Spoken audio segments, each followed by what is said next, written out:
കഴിഞ്ഞ കുറച്ച് ദിവസമായി സംഘർഷഭരിതമായ അഫ്ഗാനിസ്ഥാൻ പാകിസ്ഥാൻ അതിർത്തിയിൽ നിലവിൽ താൽക്കാലിക വെടിനിർത്തൽ പ്രഖ്യാപിച്ചിരിക്കുകയാണ്. എങ്കിലും സംഘർഷത്തിന് കുറവൊന്നുമില്ല. സാമാന്യ ബോധവും വിവരവുമൊക്കെ ഇത്തിരി കുറവായ ആളുകളാണ് ഇരുവശത്തും ഉള്ളത് എന്ന കാരണം കൊണ്ട് തന്നെ വെടിനിർത്തലൊക്കെ അവർക്കൊരു വിഷയവുമല്ല.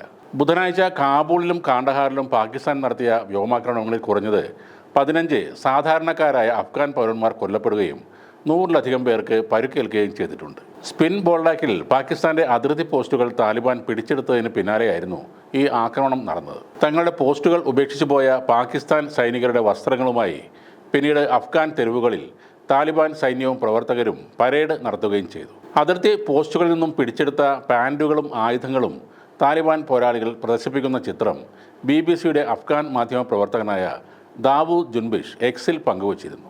ഇപ്പോൾ 48 മണിക്കൂർ സമയത്തേക്കാണ് വെടിനിർത്തൽ ഉള്ളത്. ഇതിനുശേഷം വെടിനിർത്തൽ തുടരാൻ സാധ്യതയില്ലെന്ന് പാകിസ്ഥാൻ പ്രതിരോധ മന്ത്രി ഖ്വാജ ആസിഫ് പറയുന്നു. ഇന്ത്യക്കെതിരെ അദ്ദേഹം ആരോപണം ഉന്നയിക്കുകയും ചെയ്തു. താലിബാൻ ഇന്ത്യക്ക് വേണ്ടി നിഴൽയുദ്ധം നടത്തുന്ന സേനയായി മാറിയെന്നാണ് ഖവാജയുടെ ആരോപണം. അഫ്ഗാൻ താലിബാൻ ഇന്ത്യക്ക് വേണ്ടി നിഴൽയുദ്ധം നടത്തുകയാണെന്നും അവർ ന്യൂഡൽഹിയുടെ ഒരു ചട്ടുകമായി മാറിയെന്നുമാണ് പാകിസ്ഥാൻ പ്രതിരോധ മന്ത്രി പറയുന്നത്. ഈ വെടിനിർത്തൽ നിലനിൽക്കുമോ എന്ന കാര്യത്തിൽ എനിക്ക് സംശയമുണ്ട്. കാരണം അഫ്ഗാൻ താലിബാനെ സ്പോൺസർ ചെയ്യുന്നത് ഡൽഹിയാണ് എന്നാണ് ഇയാൾ പാകിസ്ഥാനിലെ മാധ്യമങ്ങളോട് പറഞ്ഞത്.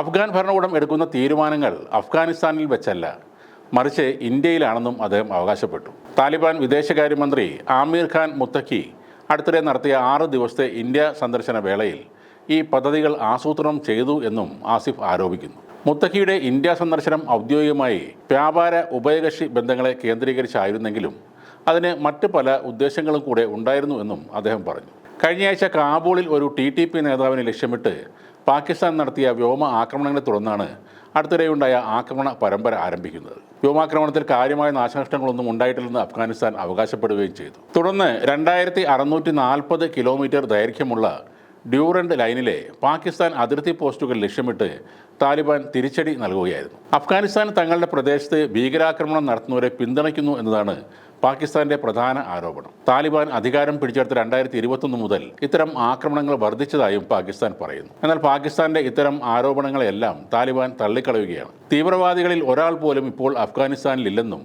പകരം അവരൊക്കെ ഇപ്പോൾ പാകിസ്ഥാനിലാണ് ഉള്ളതെന്നും താലിബാൻ വക്താക്കൾ പറയുന്നു.